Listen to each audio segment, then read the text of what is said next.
I'm Dr. Kathleen Walls. And I'm Master Jose Torres. And you are watching Dr. Walls and Friends on UCCN TV.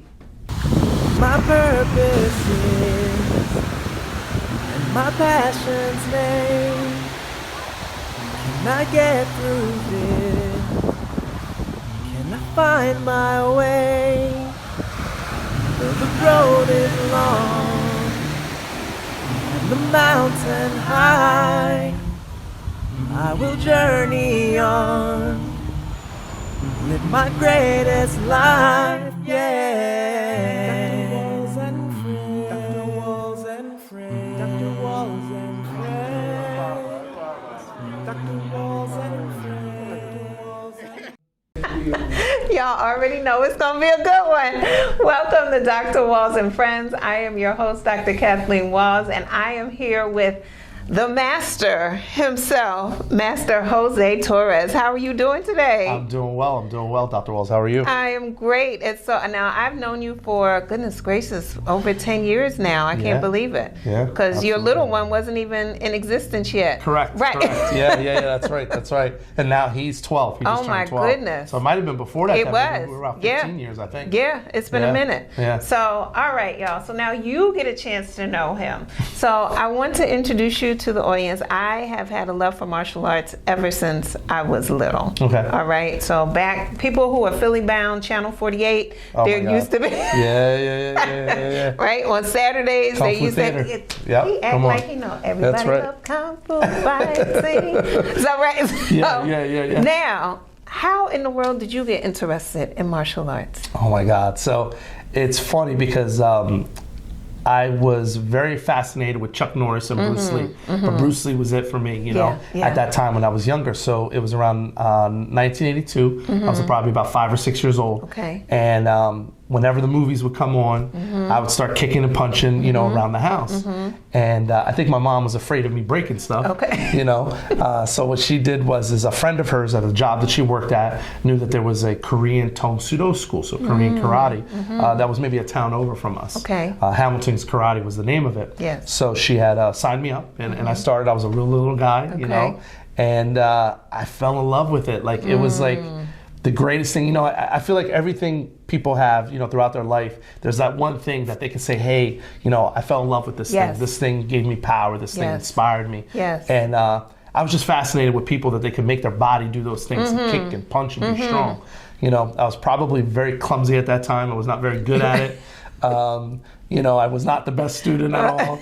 You know, I would fall down, and, you know, I had very little confidence in myself, but I stuck with it, you know, and, you know, it's crazy to think. I think, you know, we just celebrate over 40 years now. Really? In the martial arts, yeah. Wow. So I recently went this summer to Korea, met with some of the grandmasters of my system and federation.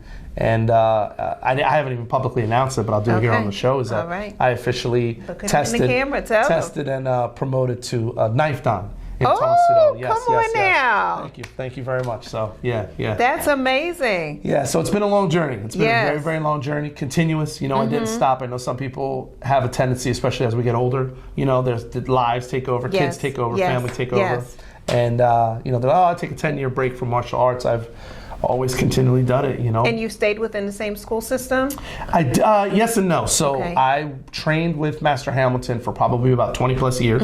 So I trained with him during high school. Okay. Now, when I got exposed to a different style, which is another Korean style, Taekwondo, it's in the Olympics. We did the Olympic style Taekwondo. Okay. I got exposed to that at the university that I went to. So I went to Penn State University from 1995 to 2000. Okay. And I competed on their Taekwondo team because they didn't have a Tong Sudo team. Really? Yeah, they had a collegiate team that would compete against other universities. I had no idea. Yeah, now it's like a full-fledged sport. They get scholarships and everything. They didn't have that when I was there. Golly, we gotta get some back pay. I know. We were excited because we had a Taekwondo uniform that said Penn State Taekwondo. Oh, that's so that was cool. like a big deal. Yeah. You know, we had like warm-up jackets and stuff from the university. But I got exposed to that. It was funny because the style of fighting is a little bit different, you know. And when I first started doing the Taekwondo, you know, I thought I was good. You know, I was cocky at that time. And I got humbled pretty quick, you know. And then I started competing. And then my freshman year, after I had been training for 4 or 5 months and I understood the timing and the kicking of it, I ended up doing really well. Okay. Yeah. And that year I ended up going to nationals. I went to junior nationals. Okay. I was a gold medalist in 1996. Wow. And went to the Junior Olympics. Okay. Won a Did gold medal you? there. Yes. Come on for now. Taekwondo, yeah. Honestly, the Taekwondo title is probably my most, illustrious career win at that time. Okay. Yeah. That was in Orlando, Florida, at the Orange County Convention Center. So I still have the medal. Wow. I still have it hanging up in my school. Yeah. But that was probably the biggest thing. So those are the two systems. Okay. Primary, and then as I've gotten older, I kind of got involved with some Filipino martial arts, arnis, Okay. Stick fighting. But again, my primary has always Yes. been Tong Sudo. Now, you mentioned school. So you graduated now into having your own school? I did. So I always had a dream of opening up my own dojo, dojang we call it in Korean. Dojo is the Japanese, Yes. and Yes. everybody knows Cobra Kai and things like that. But the Korean way is dojang. Okay. So I opened up my dojang when I graduated from Penn State University. Okay. And why did you want to do that? I just, I had this aspiration to teach and give back. And it was weird. Even though I was in my 20s, I wanted to, there was things that I wanted to do different than my instructor did, Okay. Meaning compete and travel and really see where the martial arts journey would take me overseas. And when I was younger, we didn't have a lot of means. I went to maybe one tournament a year, maybe 2 tournaments a year. My family, in the early stages, I think there was times that we were on food stamps in the early days, and then my father ended up getting a really good job at the state. Okay. He was a locksmith for the state prison system. Okay. And my mother worked as well, and we started going to some more tournaments. But my school at that time, Hamilton Karate, we only did like 1 tournament, 2 tournaments a year. Gotcha. So when I became a junior and I got my own car, Yes. I started driving all these tournaments. Okay. And it's funny because the school that I run is called Team Torres Martial Arts. So this year, April, we celebrate 24 years we've been in business. Wow, congratulations. Thank you. But it's funny, the name Team Torres was actually founded in 1994 when I was going to these tournaments. Yes. Because unfortunately, Master Hamilton might get mad, but I used to go to the tournaments and I couldn't necessarily wear my uniform. So I had to wear a Blaine uniform, to go. So I would stay out of the politics. And I remember one time specifically, I was competing and they said, well, what school are you from? And I said, Torres, Team Torres. And that's how stuff. I love it. So Team Torres was founded, in 1994. And Okay. Oops, and we Not built a oops. Yeah. So, but yeah, that's how it founded. And then I got an opportunity. A good friend of mine, a young female lady that I know from high school, she opened up a dance studio. Okay. In the local town that we were in, and she says, "Hey, I know you teach karate." She said, "I had a gentleman come in. He wants to sign his daughter up," and she says, "The only karate person I know is you. Would you be interested in running a partnership with me?" So. Unfortunately, her business did not succeed, so I was only with her for about 6 months. Okay. And then we ended up moving into the rec center. Okay. And I'll never forget, we went from, literally in 2 weeks, we went from 6 students to 56 students. Oh my goodness. So we did this like registration through the community, and it just took off. Blew up. It blew up. So then after a certain point, they're like, hey, you can't have 100 kids in the rec center. You're gonna have to get your own place, So then we had to move, and we got this warehouse. We were there for about 8 years. Okay. And then at one time we actually had 3 schools. Yeah. So we did do the whole, multiple locations, which is very difficult. Yes. Quality control, finding instructors. Yes. That was difficult, and I succeeded in some ends and failed at others. Okay. But it was a good learning experience. And now in 2023, I have my one school with my property that I own. I'm very excited. And so for the business owners out there, I'm going to tell you, if you want to do karate, when you first start out, you do have to do the learning curve, which is, you're going to pay your rent and you're going to, go through that process of commercial property. But I got to tell you, the smartest move I ever did was buying my property. All right. And that's actually what helped me get through COVID, because I owned my building, because the commercial rate, $5,000, $6,000 a month. Yes. And that really saved me during the pandemic, because I own my own building. So. Well, we're going to take a pause right there. So for people who need to come back to hear more of this, and who want to come back to learn more about this journey through martial arts and how it's taking you to motion action films. We'll be back in a moment on Dr. Walls and Friends.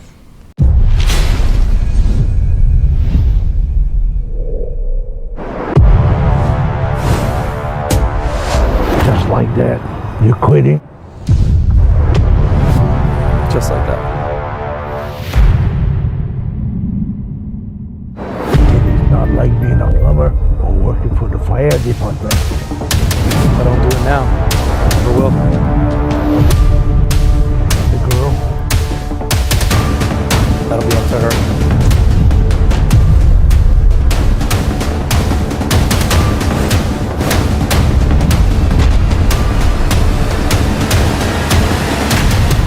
see you around.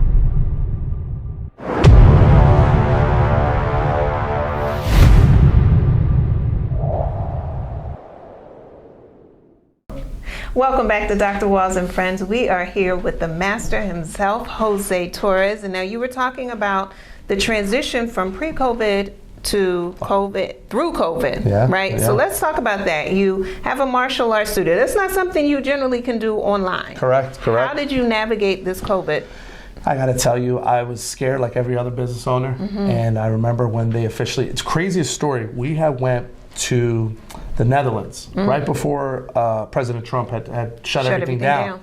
So we were in the Netherlands for a martial arts event. I was doing a seminar. I was with my older son. And my wife had called the day before we flew back, and she says, you got to hurry up and get back. You know, I think they're going to put a shutdown where nobody can leave. So I said, well, I don't fly back till tomorrow. I can't get any other flights. Right. And I never forget, I mean, we literally had landed and walking through, and the news Now- started going oh off. my goodness. So we had literally just made it, and Wow. you know, went through that process. And it was a very scary process because, you know, our industry at that time had never seen anything. Martial Yeah. arts industry, and nobody had ever seen anything like that. Right. I was very nervous. I was scared. I Yes. had like anxiety because I was like, oh my Yeah. God, I'm going to lose everything, Yeah. you know? Because you What had do we been in do? business for how long at that point? So what was about that, 2020? yeah, Almost 20 years. About 20 years, We yeah. had just celebrated our 20-year anniversary that February. Wow. And we had celebrated, we did a dinner, and then we went to Europe, and then everything got shut down. And it was crazy because we really didn't know what to do. Yeah. We didn't. So, you know, I prayed, and I know some people are religious or not, or faith or whatever, but I prayed, and I tried to come up with an idea of what to do. Yes. And I have to give the credit. So I knew Zoom was an option. Yes. Because people did it for presentations. Yep. And I had heard other instructors, you know, we kind of talk and everybody starts to talk. However, a good friend of mine, Master Brian Moraine, we were having kind of like a work study group over the phone because everybody's trying to figure out what they're going to do. Yes. And he says, hey, you know, there's an app out there that people use to communicate. He goes, it's kind of like this sports app that people use for high schools. He said, but I forget how he got it, but it's a free app. It's called The Band, and people use it literally for their marching bands to communicate with families and this, but you can use it for anything. So Brian said, take a look at this, Jose. He goes, you're smart. You could do something with this. Yeah. So I started looking at the app, and I'm like, okay, what can I do? What can I do this? So what we did was we used the app to communicate with the families. We posted videos of how to train, and then it had a live stream feed. So we were able to we actually set up kind of like at our school, you know, a little like studio Yes. with a camera, Yeah. and then we had a monitor. We could see people Yeah. chime in and say Yeah. hello. Yeah. And we literally did like a Team Torres TV show. Did you? 2 days a week, yeah. Wow. And it took off. Of course it did. And you know what we did was I have to tell you is what the parents gave back as feedback was we provided them that outlet because everybody was still locked in. Yes. So every Wednesday we did Wacky Wednesday, and we would have a theme. I know this is not karate. Don't judge me, but my business did stay open. Okay. So I sat with my boys because I have 3 wonderful boys, 23, 19, and 12 now, Mason. And I said, guys, you know, on Wednesdays, we're going to do Wacky Wednesdays. We're going to do themes. So we did a Disney theme, Okay. Star Wars theme, Marvel superhero theme. Okay. And we would dress up in costumes Oh my and goodness. perform. You know, How did I miss this? listen, if you go to YouTube and look up I'm Team going. Torres, Oh, I'm on it.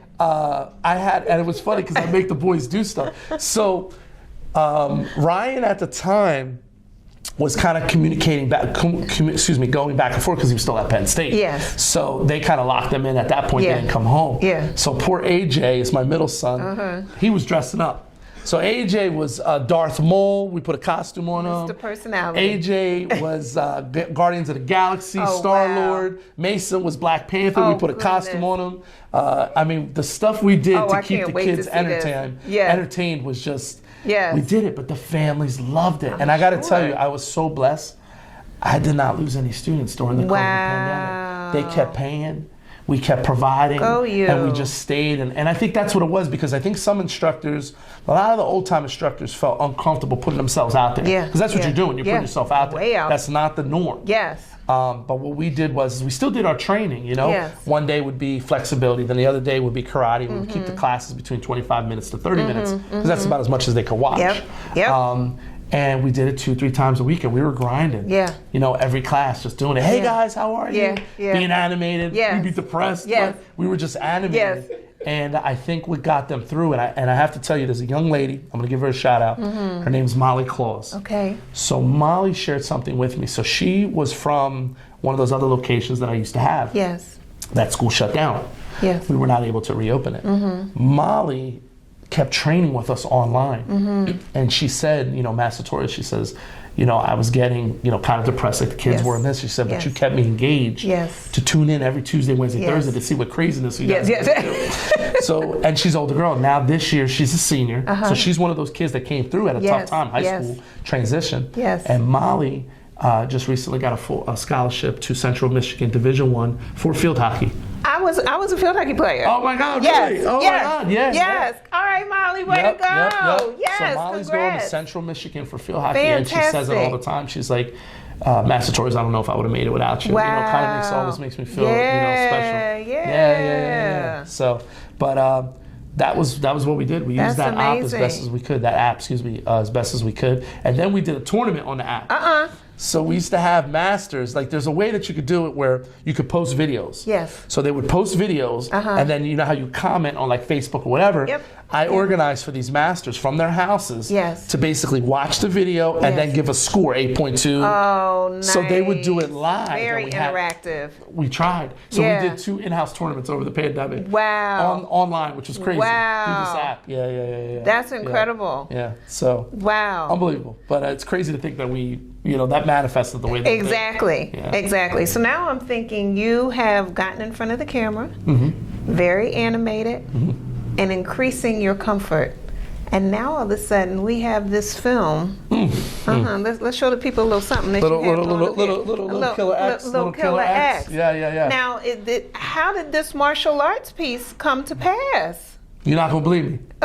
Motion picture. The motion picture. Yes. So I had always wanted to act. I always did. Now, when you say always, what age? Because so many times people say, I always wanted to do this. Are we talking 5, Bruce Lee? When I was 5 up until probably 12, and it's funny. So Bruce Lee is what got me into it. Yes. But my guy when I was the ages between 10 and probably 15, 16 was Jean-Claude Van Damme. Okay. I thought you were going to say Ninja Turtles. No. Okay, No. Jean-Claude Van Damme was my guy. I wanted to be the Puerto Rican Jean-Claude Van Damme. Okay. I love it. So, you know, I would watch his animation, how he was cinematic, and you know, he killed the scene at that time. He was charismatic. He was fit. Yeah. Unbelievable. So I said, man, I could do that. I could do that. Of course, everybody thinks I can do that. Yes. So in high school, I got involved with the drama club, and I did 3 plays in high school. Did you? I did. So it's funny that that we're going to talk about the motion picture, because it's not like that came out of nowhere. Like I did sing, I acted, I did this. So the first play I ever did was Chorus Line, and I played a Jewish. Oh God, what was the guy's name? Sidney, that was his name, Sidney Beckenstein. Okay. So he was a Jewish dancer, and I was Puerto Rican. How funny that is. And I had to wear the tights and do the dance. But I did it. Is that on YouTube somewhere? No, of course not. That ain't on Find YouTube. it, y'all. No. Now, I had to say, the most fun I had was the next year we did Bye Bye Birdie. That's a classic. You know, everybody take Van Dyke. I got to play Conrad Birdie. Did you? I did. So I had a blast, because like throughout the whole movie, all the girls are screaming for me. The whole movie. Oh, you love that. I ate every minute up. Talk to your wife. Yeah. Yep. I ate every minute up, and I'm laughing because I remember that time. So that was my high school time, and I got to do Bye Bye Birdie. So I had to sing. I had 3 lead songs, and you know, it was funny because my Bye Bye Birdie was not the traditional 1950s music. Mine was like a slash. James Brown meets Michael Jackson. Oh, come on. So if I find that, I will post it, because I'm proud of it. I am proud. I'm proud of it. Oh, that's a good one. And I had a gold suit. It was serious. Oh, I think a remake is in order. I think so. And then the last play I did was the classic Grease. Now for Grease, I actually was Danny Zuko. No, you were not. I tell the truth. I don't lie. But it was crazy. Yo, we are getting it today. Let me tell you. What the craziest thing was the memory was I went to a very diverse high school. Yes. And the coolest thing was I was the Puerto Rican Danny Zuko, and Sandy was a young African American girl with a ponytail. We killed it. Oh, y'all was twisting it way back in the day. They didn't know. We was doing it before anybody else was doing it. Before anybody. So Sandy was a young lady called Shelly Murray, who's an accomplished physician now, friends with her on Facebook, and she played Sandy. Oh, she's gonna be shaking her head when she see this part. I know she's gonna be mad because I told people about this. She's gonna be real mad. But and then I was Danny Zuko, and it was funny because that was obviously a very big play. Yes. A lot of dialogue, most dialogue I ever did. Yeah. But I had a good time with it. So when I went into college, I took 2 theater classes. Yes. And unfortunately, I don't know how everybody is, but I think as a guy, sometimes when you go into college, you're not as serious as you're supposed to be.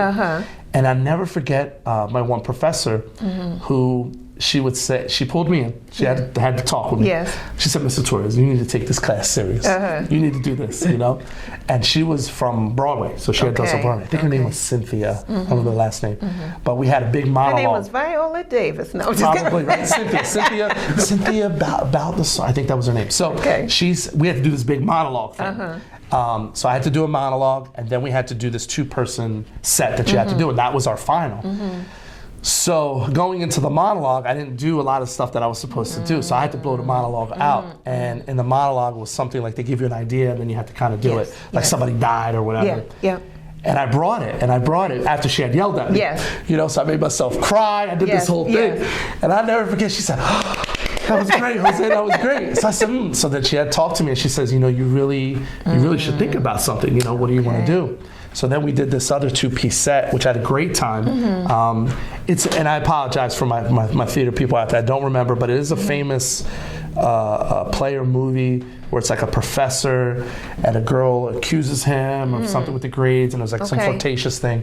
So I had to work with a young lady, and then he picks up a chair and tries to. So we had to act this whole thing out in class. So I gave an Oscar performance. I got an A on it. So I'm just letting you know.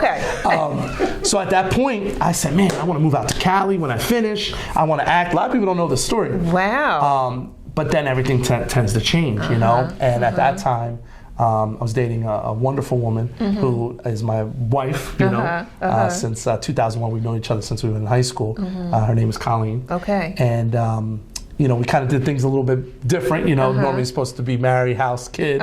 We did kid, house, married. And then kids. And then kids, yeah. But, we had found out that she was pregnant at the time, so that kind of changed everything. Because originally I was going to go to chiropractic school. So I was going to move to LA. We're getting it all today. I know. I was going to move to LA and try to act, and then I was going to go to chiropractic school because I got into chiropractic school in Georgia, Life Chiropractic School. And obviously when we had found out that, she was pregnant, I said, man, I'd like to put that to the side. I had to put that to the side. So I got a job, started working, opened my business, and, we built a wonderful, wonderful family, But here we are. That's right. To talk about Killer X. Come on now, we're going to take a pause. See, y'all going to come back. We'll be back in a moment on Dr. Walls and Friends.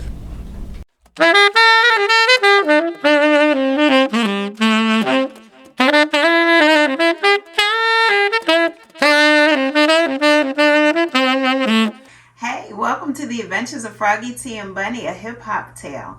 I love cozying up before I read a book in my Froggy T and Bunny blanket and drinking something nice and warm out of my Froggy T and Bunny mug. The Adventures of Froggy T and Bunny consists of The Reunion, Feeling Feelings, Bunny Gets Bullied, and Mungo and Froggy Foo.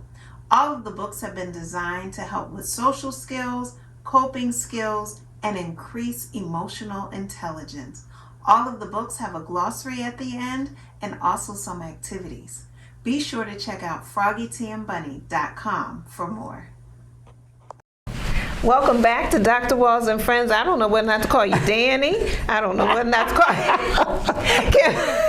Listen, I would have to say, out of the other ones, Conrad Birdie was the most fun. That was it. Really? I love that one. I did. I had so much fun doing Conrad Birdie. Yes. It was like, I did. You probably seen it in my face. It was probably the most magical high school moment. I had so much fun doing that play. I think we need a remake. I think so. Maybe, Okay. Maybe And I think maybe AJ can help. AJ could definitely play me. See? AJ, my middle son, could definitely. It's funny because the director of Killer X said, hey, I think for the second one, Yes. we're going to try to do a younger Version. character. And Yeah, he was yeah. like, I think AJ could play yeah. you. I you can know? see it. Yeah. I I think see he it. would do well. So All right. So now, chiropractic school, there was a whole bunch of other possibilities. yeah. But life took the route that it took. The best route, and I really best feel that in my heart. I do. Right. I do, And that's absolutely. important for people to recognize. Yeah. And sometimes we think that life is taking us off, but in actuality, it takes the course that's best. Where we're supposed to be. That's right. I was not disciplined at that time. If I would have went to California in my early 20s, I was wild, I was not focused, and I was not disciplined. Okay. And I think I would have, I mean, I would have done well, I think in my heart, just because I'm a mover and a shaker and yes. passionate, but I was not disciplined, Yes. you know. Where now, Yeah. you know, fast forward to this opportunity we have. So I will tell you, during COVID, and it'll lead to the movie For sure. story, I started my own podcast. Okay. From the comfort of my house in my pajamas. Yes. And it's called the Martial Arts Experience. Okay. So what I did is over the 20 years, I've built up these contacts with different martial arts celebrities and instructors that knew people. So while everybody was locked For in. instance, who are some of the celebrities, martial arts celebrities that you have? We had Martin Cove, who played Sensei John Kreese from Cobra Kai. We had William Christopher Ford, who was in Karate Kid 3. He was in, he runs a show called 52 Masters. I had a lot of the Cobra Kai guys, Sean Kanan, who played Mike Barnes in Cobra Kai 3. Yes. I had Ron Thomas, who was in the first Karate Kid. I had Cynthia Rothrock, who's Yes. a big time, the Lady Yes. Dragon. Yes. I mean, I've been very blessed. You know a lot. A lot of people know you, and you know a lot of people. Yeah. So I was able to build up kind of this client base to get Yes. these people on the show. Yes. So I have to tell you, what happened was I became very good friends with Sensei William Christopher Ford, who played Dennis on Karate Kid 3, and we started talking about things. And I said, you know, I would love to get involved with movies. And he said, you know, Jose, you have a good presence, you speak well, you're articulate. He goes, I think you would do great. You know, he said, you know, be passionate about it and stick with it. Okay. So I had ended up doing a film called 1 out of 100 with Willie the Bam Johnson. Okay, yes. And I have to say, Willie gave me my first opportunity to do kind of a film. Okay. I played a ring announcer, so it's like what I do anyway. So, but it was funny, the director, Robert Parham, they changed the lines that day, and he says, hey, I need like about a minute, can you just give me, just roll like you would a regular tournament? Yeah. Well, I could talk, so I did like I did a normal event. Right. And he was like, cut, I love it. And then Robert had talked to me, he said, you know, Jose, you know, you should consider maybe doing some stuff. So I went back to William, we started talking, and William put me in contact with a director called Jim Towns. Okay. So Jim was working on this idea for this film. I don't know if it was called Killer X at that time, but it was a film. So I flew out to California 2 years ago, exactly 2 years ago, so 2021. Okay. And I went to an event called the Dragons Fest. Yes. That's a big martial arts convention they do in Burbank, California. Okay. It's a fundraiser for the Martial Arts Museum. And I was a vendor. I went and I basically kind of advertised Martial Arts Experience in my magazine and podcast show, and I had the opportunity to meet Jim. And what's the name of your magazine? Martial Arts Experience also. Okay. Yep, Martial Arts Experience. Okay. So it's kind of branded. It's like the big umbrella for everything. Yes. So what happened was William put me in contact with Jim, and I met with Jim, and you know we started talking about the project and this, that, and Jim was honest, you know, because I'm not a spring chicken. You know, I'm in my 40s, and you know, he said, well, what are you trying to sell? And I said, well, I think I'm animated enough. I said, I think I could do this, you know, but I said, Liam Neeson, who I absolutely love, you know, is a 60-year-old action guy, you know, maybe older. Yes. And I said, you know, he's like this believable person. I said, I think I could be the Puerto Rican version of this. Okay. And he started laughing. He started smiling. He was like, okay. All right, Jose, I'm going to get back to you, and I'm going to send you some sides. So I read some sides for him, and he just kind of nodded his head, and he says, okay, I'll get back to you in a couple And weeks. to our audience that don't know, what does that mean? So sides is like a script, you know, like a sample script of one sheeter, you know, a little bit of dialogues. They'll send you what they call sides so that you could try out. Normally they do that for casting. Okay. So I sat with him, I read a little bit. He didn't really make any facial things, you know, Jim was just kind of looking at me, so I didn't know what I was doing, if I was good or bad. Right. And then he said, I'll get back to you in a couple weeks. And then in a couple weeks, he's like, look, Jose, I think that you're going to be my guy. You're going to be casted as Victor Reyes. Wow. And this is the story. Okay. And I fell in love with it. So Here we are. And here we are. Here So we are that 2 was years later. So now 2 years later, Yep. and are we wrapped for?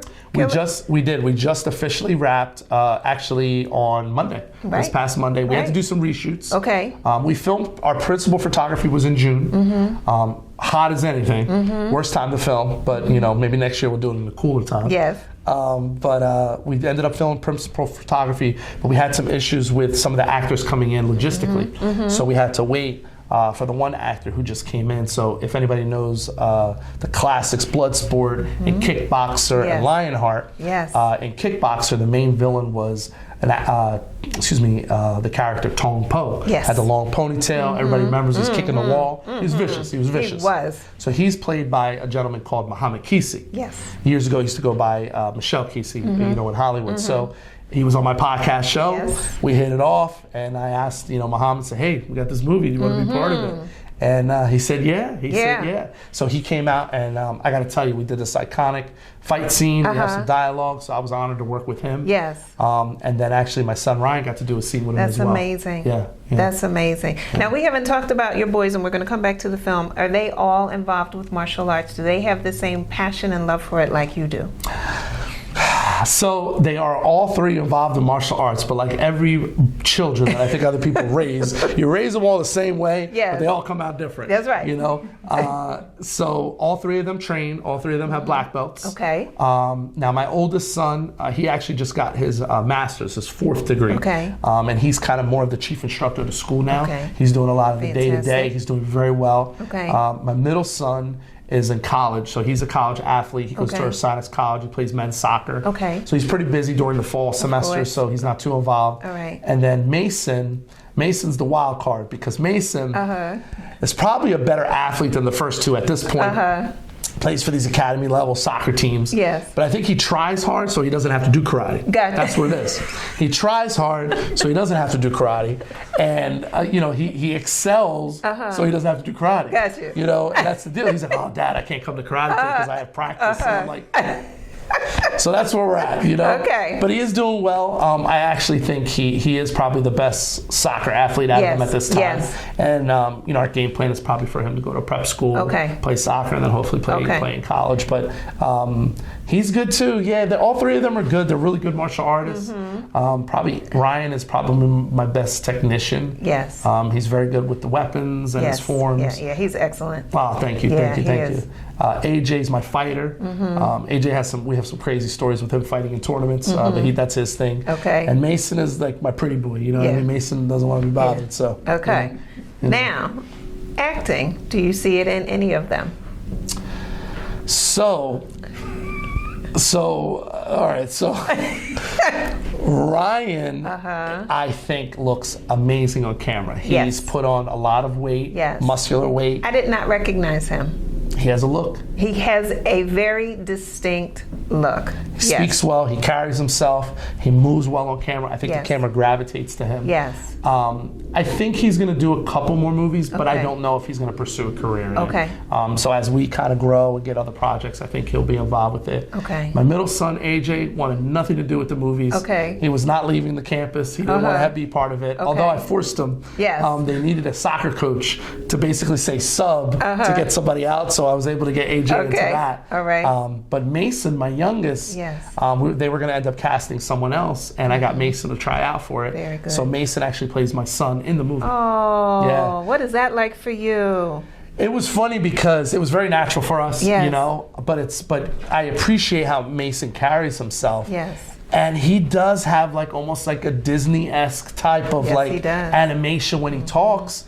I honestly, I tell you, I think he's going to steal the show. I think when people see him on camera and his little boyish tendencies and little idiosyncrasies, I really think I think he's going to steal the movie. He has a very big part of the movie. And I think that people are going to be surprised by him because he's not a trained actor. Right. He was just being him. He was just being a kid. Yes. And He follows direction well. Okay. Yeah, he All follows right. direction well. Did his own stunts. Did he? He did his own stunts. That's hilarious. You know, he's handling weapons and jumping Yes. and kicking people and hitting people. Yes.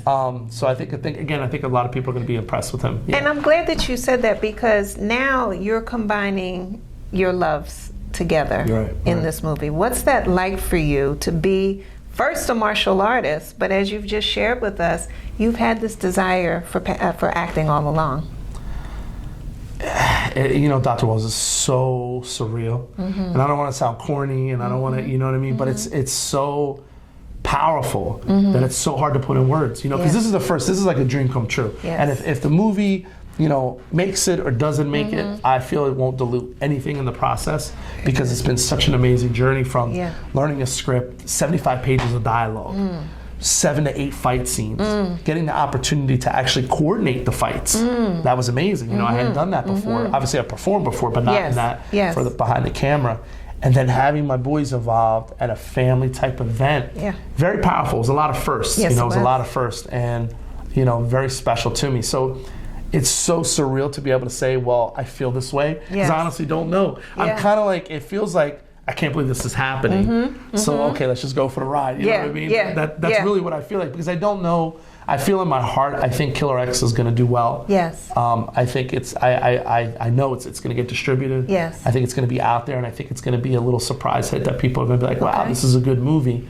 I think people are going to be impressed with the martial arts, but I think they're going to be really impressed on the acting. Yes. Because there's a lot of cast that are not, you know, traditional actors. That's right. And they brought their A game. That's You know, right. from a Mason to me Yes. to, Yes. you know, the other people. And I really think they're going to say, man, you know, and even the character I played Victor Reyes.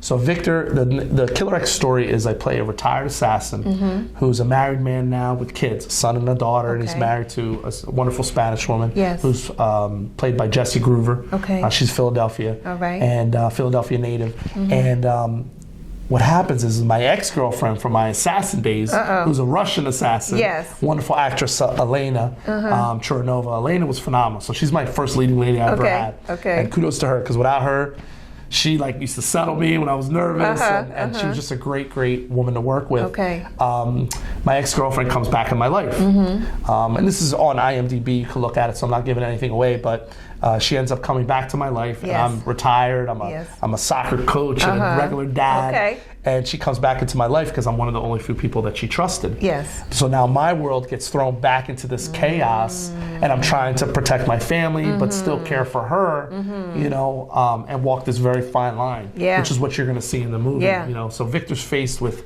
a lot of turmoil. Yes. His character arc is crazy, but I feel like he's a believable person. Like, Yes. I think people are going to relate He's to Victor. relatable. Yeah, they're going to say, you know, he doesn't want to get in trouble with his wife. Yes. You know, he's got to walk the fine line, and people are going to think that certain things are going to happen. But then he's also staying loyal to his friendship and people that, you know, Yes. mean things to him. Yes. And he has to follow this almost like altruistic path, you know, line, so that he doesn't deter. Yeah. Yeah. And All right. it's tough, but I think we did it. you know? Okay. Yeah. Well, before we wrap, we're going to take a quick break, and then we're going to come back so we can find out when people can expect to be in contact with Killer X. Awesome. All right. We'll be back in a moment on Dr. Walls and Friends.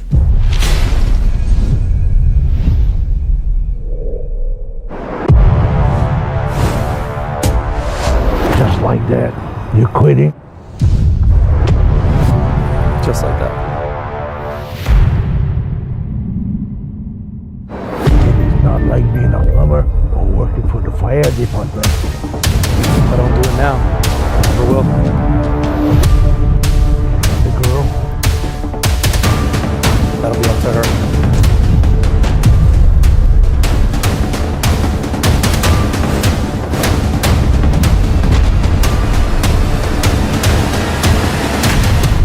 see you around.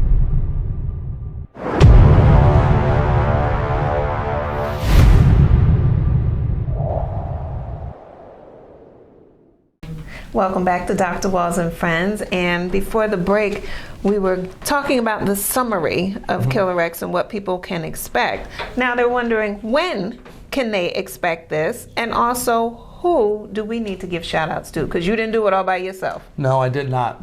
The staff, the crew that we had, and the actors were just, amazing. But this vision of Killer X came by our director and writer, Jim Towns. Yes. Jim Towns, End of Days. He had one of his movies that came out. Yeah. He actually has 2 movies coming out. One is going to be on Lionsgate, distributed through Lionsgate. So he's a major player. Yeah. Jim is really, really good. Yes. But he wrote it also. Okay. Wrote and directed it. Wow. So without him, it didn't happen. But we had an amazing, amazing crew. So as I said, from my lead actress Elena to Jessie, who played my wife. Yes. My older son Ryan, and then to the villains. We had some great villains. William Christopher Ford and Muhammad Kisi. I mean, without these guys bringing life to this, never would have happened. Yes. And the producers that believed in us to fund this thing. Yes. So, I salute them. So important. And you got sound people and so forth? We do. My good friend Abdul Rahim, he is our sound guy that kind of put this together. Our assistant AD is Kyla Talavaro. She was behind the camera as well. Yes. Makeup artist Justinia, and ton of people. So ton of people. Yeah, sewing people. And I know there's this really, really handsome guy who comes and does B-roll every once in a while. Yes. The wonderful Ed Herman. Oh yeah, him. The wonderful Ed Herman. Yes. Did you ever notice his last name is Her Man? Got you. Right, go ahead. That's right. I realize that. He did a lot of BTS, and he's been great because he helped us find the sound guy also. Oh, yeah. fantastic. So he was really important with that, and it's been a pleasure having him aboard as well because he's kind of seen the journey. I owe him props too because he and I talked probably 5-6 years ago about me trying to make a move into the movies, and he was nudging me then. Yes. So I do gotta give him. He's seen it for a long time. Yeah. So we're hoping. So we finished. All the principal is done now. Okay. So we've been doing editing, sound, and all that stuff, and then we're going to be doing a special red carpet event for the Killer X. Oh. That'll be on February 22nd. Yes, 2/22. 2/22. And that'll be at the Regal Cinemas in Burlington Township. Okay. So we do have an Eventbrite That's in link. New Jersey. Yes, in New Jersey. Okay. So we'll have an Eventbrite link that you can purchase for this event. They'll get to meet the cast, get posters. We got some other swag. What is that like for you to be saying this about yourself? Wow, it's crazy. Yeah, it's crazy. I mean, totally full circle moment from your teacher clapping for you when you brought it to now this being your project. You're the lead. I know, it was crazy. I had said in the story that we're talking, I said that we've had these, first-time actors and this, that, and my director said, no, you're not a first-time actor anymore. He said, you're an actor now. That's right. Action, which is crazy. Yes. So, I mean, we had some really good fight scenes and stuff, too, so I'm excited. Yeah. I'm very, very excited. It's a dream come true, and, I'm just blessed to have the team that we have together. So, what are some words of inspiration you have for people? I hate to sound cliche and say never give up. Yeah. But I have to tell you, no one's going to believe in you as much as you believe in yourself. Come on, say it again. Look at them and tell them that. No one's going to believe in you more than you believe in yourself. Yes. And you're going to have so many people in life that are going to deter you from the path that you want to be on. Whether it's, I think I should do this, I should do this, and somebody says, well, maybe you shouldn't do that. Well, maybe you shouldn't do that. Again, I'm turning 48 this year, and, got an opportunity to be part of a film. Yeah. Star in it, lead in it. Yeah. It's never too late, but you have to follow your passion, and you have to follow your heart. But at the same point, not only do you have to have passion, you have to have good work ethic. Yes. I trained very, very hard to do the fight scenes. I'll tell everybody, fighting for camera is totally different than fighting for real life. Really? So, from real life. Yeah, and from the school, because we're teaching our students to go through the target. Yes. Well, you can't go through the target when you're punching an actor. Yes. You know what I mean? But you're still throwing full speed, full power, and then stop or miss. Yes. There was tendons and bones and things hurting in my body when we got done that I haven't felt, ever. Yeah. You know what I mean? Even when I trained. So, but the biggest advice I would say is don't give up on yourself. Always push and push hard. Push hard, never give up, because it's going to get tough. Yes. And if you really want to hit that peak in amount to get to where you want, you have to never lose sight of that. You'll always have to push forward. Yeah. And the other thing that I've heard throughout this interview is, one, align yourself with people who are supportive of you and really want the best for you. Yeah. Right? Because people came along your journey, whispered in the ear, pulled you into the office, repeatedly told you, you have it. Right? And then also that delay is time for preparation. Correct. Because as you said, you weren't disciplined enough to go to Hollywood at 2021. No, I'd been probably a bartender somewhere doing something and been messing around with the wrong people, and I know that. I just wasn't. I was young. You know, I was young, and I wasn't not as disciplined now. Where it's kind of like the most powerful thing for me now is I'm an accomplished business owner. Yes. I'm a father. Yes. I'm rooted. Yes. I have kids. A husband. Yes. You know, and the thing is that all those things ground me. You know what I mean? So I'm not worried about wild times, or I'm not, you know, I'm very concerned with, hey, I have to stay grounded. I have to do these things because people count on me. That's right. You know, my family, my wife, everybody counts on me. So, you know, I feel more empowered now to go on this journey because I feel like I have more armor to deal with the negative things that are going to happen that are potentially coming. It's the truth. Real you know? talk. Yeah. Yes. Yeah. Yes. Absolutely. So. Well, we are super excited. So February 22nd, 2024. Yep. Where's it going to happen again? It's going to be at the Burlington Regal Cinemas. Okay. Located on Bromley Boulevard, and that's in Burlington Township, New Jersey. And if they want to get tickets, they need to go. How do they get those? The best bet was, I would say, Google Martial Arts Experience or Killer X. You can go on Eventbrite.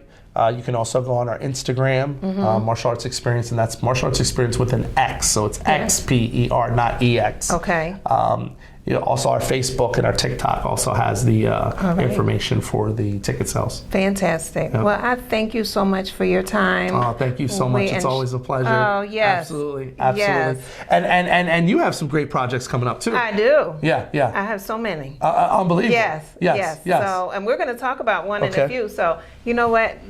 Pay attention to this next clip that's coming, because I'm going to introduce you to my latest adventure of Froggy T and Bunny, a hip hop tale. Froggy Foo and Mungu. Oh my goodness. Okay. Ready? Okay. All right. So until we meet again, as always, continue to live your greatest life, and we'll see you again real soon on Dr. Walls and Friends. Take care.